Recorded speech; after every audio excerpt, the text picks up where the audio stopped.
Alright. The town is nothing but ghosts and now covered in more dredge bodies too. Oh, great. Remarkably, as you're about to leave, you find an old man sitting quietly in a tattered market stall, with a couple items in front of him. He hums to himself as if nothing was wrong and seems to be in shock. Your clansmen gather him into the caravan before you leave. Well, can I buy stuff, please? God, caravans. Or, stuff. Oh, for God's sakes, of course.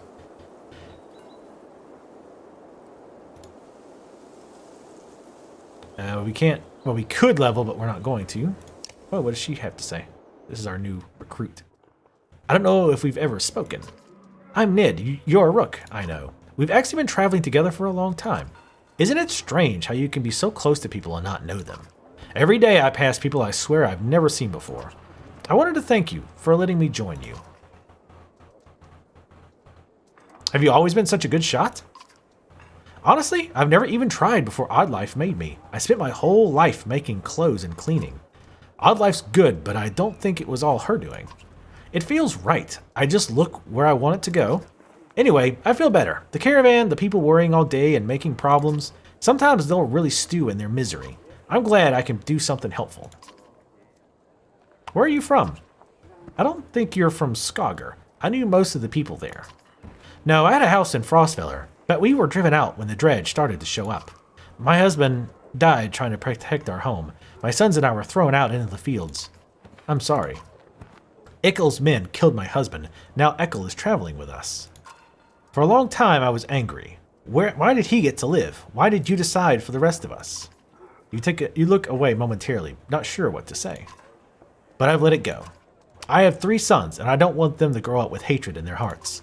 That's why I want to thank you. You're welcome. I should be going. Awkward. Don't think anything of it. We all have our problems to deal with. Let me know if you need me to put an arrow in something. Oh, yeah. Oh, sorry. She returns to her tent where her boys are waiting for her. Well, I didn't realize Meckel or whatever killed him. You know that's going to come up at some point. Heroes, just for one day. All right, Mr. Injured Krumer. I really don't want to have like 3 archers. That seems crazy. What is she anyway? Bowmaster. That's her ability. Bird of Prey. The Bowmaster uses her longbow to shoot further than other less experienced archers, and she always hits her mark. Birds of Prey make it possible for her to strike units before they are able to get in an attack range, allows her passive, Puncture, to be used against more enemies who may have been out of range from their normal shot. Puncture. By standing still, the archer... Oh, that thing. For every 2 points of armor her target has lost, the archer gains 1 additional strength damage to her attack as long as she didn't move beforehand. This makes her especially deadly near the end of a fight or against tons of opponents who have lost a lot of armor. Just remember not to move, giving the archer time. So for every 2 points of armor her target has lost her... So that makes it sound like... if they've lost armor at all? No, I don't think that's right. Or is it? Because at first I was assuming that they had to have lost it in that quote-unquote round. They had to lose the armor in that round. Now it's sounding like as long as you don't move her, she gets that extra damage. So I could see that being... So now that I rethink about it, that can make sense. Letting your defensive guys kind of stand back and let the enemies come to you so she's not moving around a bunch. And then keep her protected, behind the enemy line so she doesn't have to move and getting all that bonus damage from them losing armor. Shit, I should have thought of that before. So she's a Bowmaster, she's an Eagle Eye, she's a Sky Striker. Good lord. So many different types. Yeah, I don't want that many archers in here. But Rook is really useful. Alette, not so much. Let's go ahead and get her out. Even Evand. I mean, at least he does. I mean, that bonus damage he did end up helping a little bit against the big guy in the last one. So, Alette, what are you wearing? Shit, no. She's got the circlet thing. What does that do? Armor, strength, and willpower. Okay. And should we put Eckel in there? I don't know how much of a smart idea that is. Let's put Onef in there, I suppose. Yeah, I mean, I could see Evan being more useful if we go with that strategy, right? Because once you get their strength low, they just start attacking your armor. So if he just focusing on armor healing, then that can be really useful. But, I guess we'll see. His lightning is pretty much the main reason I keep him around.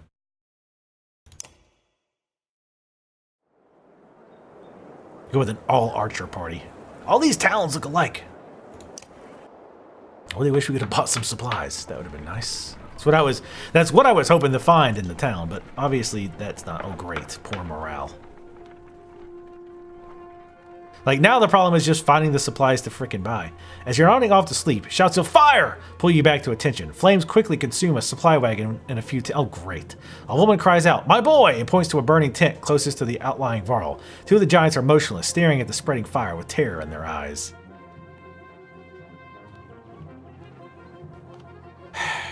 Well, the supplies are pretty much gone anyway.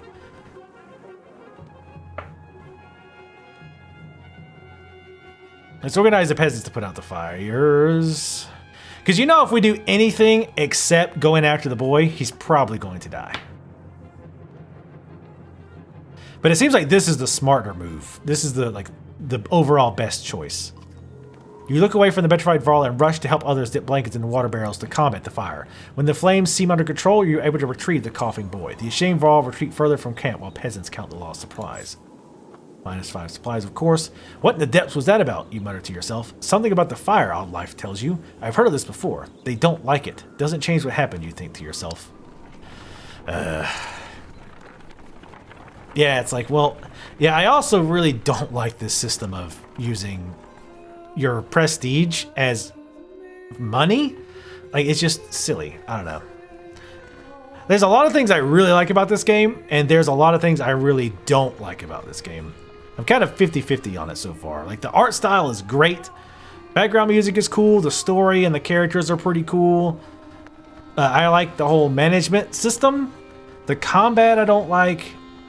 And again, I guess I'll cover it later on, but there's a lot of things I don't that are bugging me. The Godstone for Ingrid, goddess of knowledge, looks on as the caravan takes a much-needed rest. Ivor shoos some children away from a solitary dredge, Slinger lying dead beneath the stone. Should we be worried about that? You ask Ivor, pointing to the dredge body. I don't think so, he replies. Still, couldn't hurt to have a few guards look around. Hours pass without warning. Inspect the Godstone, hopefully not a fight. I just want to look at it. Ingrid's Godstone is carved with ancient runes, which don't make much sense to you, though Ivan tells you some of the Menders have deciphered them. It's how the Menders learn the language of the gods. Past the largest stone, a long series of slabs contain more writing all the way down the hill. The odd thing, he tells you, is that the writing occasionally changes depending on who is reading it. Usually it describes the history of the gods, but it can be about nearly any topic. Sadly, Ivan doesn't know how to read it himself. Juno could, he says. As you're ready to depart, you hear screams from near the main Godstone, of course. The same boys so curious about the dredge before are shrieking and pointing. For a moment you think it must not be dead, but then you see that they have opened a wrapping that was in the dredge's hands. Wait, says Ivor, his arms around his chest. This shouldn't be seen. Get away, get everyone away. A chill sweeps over you. Alette pushes past and gasps. Stop, shouts Ivor, but the curious onlookers have already seen it. Let me guess, it's going to hit to morale. Leave it. On the ground before the dead Slinger is a small stony figure, its hands searching for something it can't find. That's a baby. That dredge is a woman? We've been killing women. We've been slaughtering women and children this whole time? Leaving them to die? In a war, it's only the males who fight. We've been fighting these dredge the whole way. Why are women with children on their backs attacking us? They're not invading, they're running. Everyone stops dead in their tracks. The entire caravan is gathered around, aghast. When I spoke to Juno, she told me something was coming. She didn't know what. A darkness, something black is covering this world, and the dredge are running from it just as we're running from them. The serpent, the quake, it's all beginning of the end. Ivor, you knew? Why? Why didn't you say something? Ivor, say something. When I was young, I killed one of the Sunder during the Second Great War. We called it Raise. Every time we would build our defenses, it would flatten them and push us back. I became separated from the rest of the Varl and stumbled upon Raise deep in a snowstorm, alone. She was nursing. I threw my axe. It twisted in the wind. Her son died in her arms. She was so pathetic, kneeling in the snow. She didn't even try to stop me when I took her head. That's how I killed Asunder. When I found my way to Grofheim, the Varl wanted to make me Kinder, next to be king. I left. Walked until I ended up in Skager, where no one knew what I had done. The only sound is the wind blowing through the trees. Damn, intense. For a long time, nobody says a thing until a child breaks the silence. What do we do with the baby? She asks. A lump forms in your throat, looking at the small obsidian creature squirming before you. Oh, it's alive! I thought it was like a statue, like in a pose or something. Oh, God, it seems like a horrifically bad idea to bring it with us. Now to put it to a vote, we're not a democracy, damn it. We'll take it with us. You argue strongly for showing mercy and humanity. Some of the women in the caravan hesitantly agree to take in the dredge infant, while others are furious about bringing it along. Not long afterwards, one of the women comes to you. Its swaddling was being held by this, she says, giving you a hairpin that looks distinctly undredge-like. An inscription on the silver almost slips your notice. Persevere. From the goddess herself, if you ask me, the woman tells you. Nice, we get an item.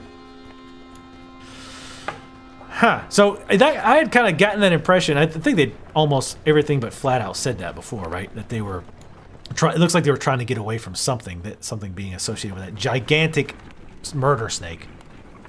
That'd be really nice if we could find a place to buy frigging supplies. All of our supply issues come from that one time I upgraded too much. You'd make the usual rounds when you hear a rather loud debate going from the area that Varl have gathered. Ivor joins you as you approach. They're discussing the baby, aren't they? Ubin. You'd rather be known for falling asleep and dying in the corner of a meat house than battling asunder? No, I'd rather be known for not dying. Don't even know what you're worried about. I did this 100 times in the Great Wars. Take some warriors, plow head first into the dredge, then they follow you into the hills, get lost, now they're not following you. When you did this 100 times, did they have Bellower leading them? Have you never heard about the time I hit Bellower in the head with a throwing axe? What's this about? Careful, my friend. A lot of old history gets thrown around here. The warriors were just noting that there's a damn good number of dredge on our asses. Bellower pulling up the rear. This one thinks he can just wander up there and throw them off our tracks. How about some gratitude? Thought you'd be happy to finally be the oldest Varl in the land, Ubin. I'm never happy to lose more Varl, Krumer. Besides, I'm not convinced you're really older than me. Old rivalry you got here. Comments like that remind me I've already wasted too much time doing nothing.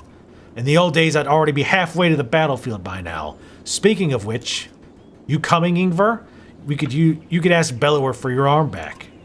Don't think so. Not exactly in the mood right now. Alright then, I'll tell Harbarg you said hello. Kumar and a good many Varl warriors head out towards the growing army of dredge. Is he coming back? He's always has before, but this time feels different, I fear. Yeah, he's dead. He's doomed. Moving on. Now we have less people to starve, I guess. That's good. Give me a chance to buy supplies. Oh, that one time I thought I had plenty of supplies and I didn't look and I upgraded. That has completely boned us. Like there's been no opportunity to buy like a ton of supplies since then. The other city, I bought all of the supplies out. Someone's been nicking extra goods from the supplies, a concerned woman tells you. Counted them myself yesterday, no mistake. This keeps up, we'll all be starving before long. I think we're already there.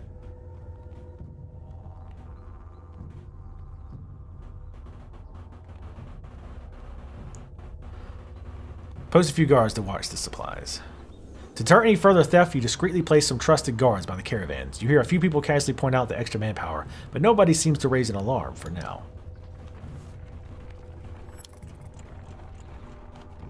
Please, just haul ass so I can buy food. My God.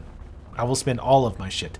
Gather round, doubters, echoes a shout in the distance as Krumer and his band of warriors break through nearby foliage. And behold the invincible Varl! The caravan is thrilled to see Krumer return safely.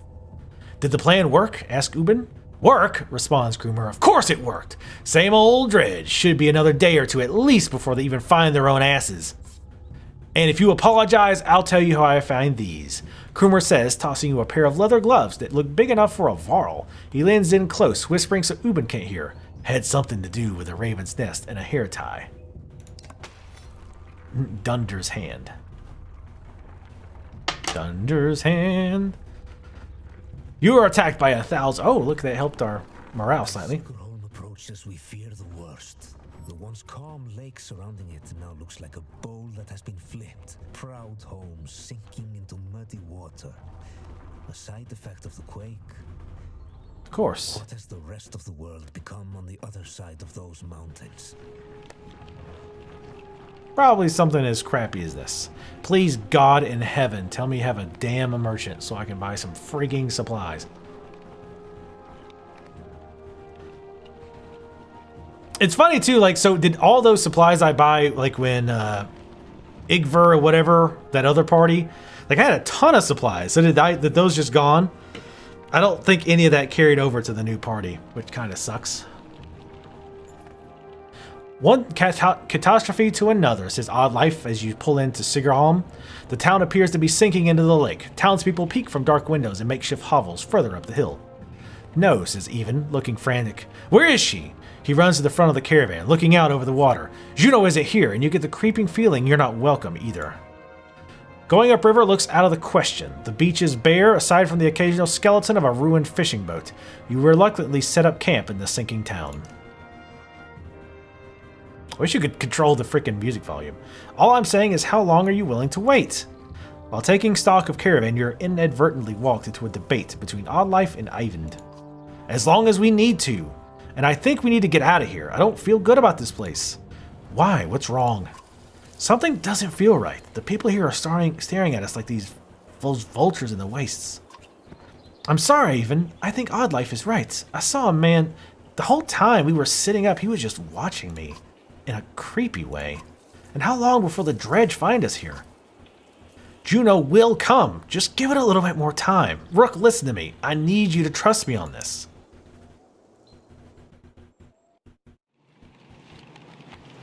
Market.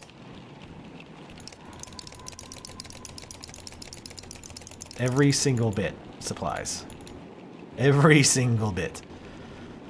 And that's still only 10 days worth. A narwhal. Iron bands. Strapping some strips of metal to your wrists may give you a heavier swing if you can hit the target. +1 strength.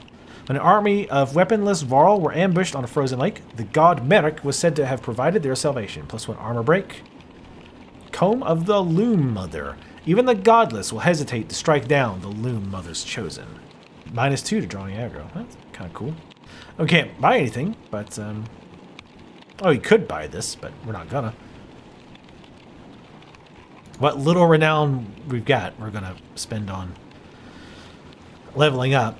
And of course, again, if we... Wait, what? Did I not? Yeah. Oh, I didn't confirm it, my bad.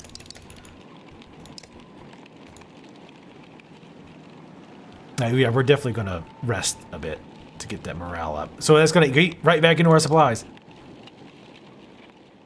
You really worried about her, aren't you? What? Oh, Juno?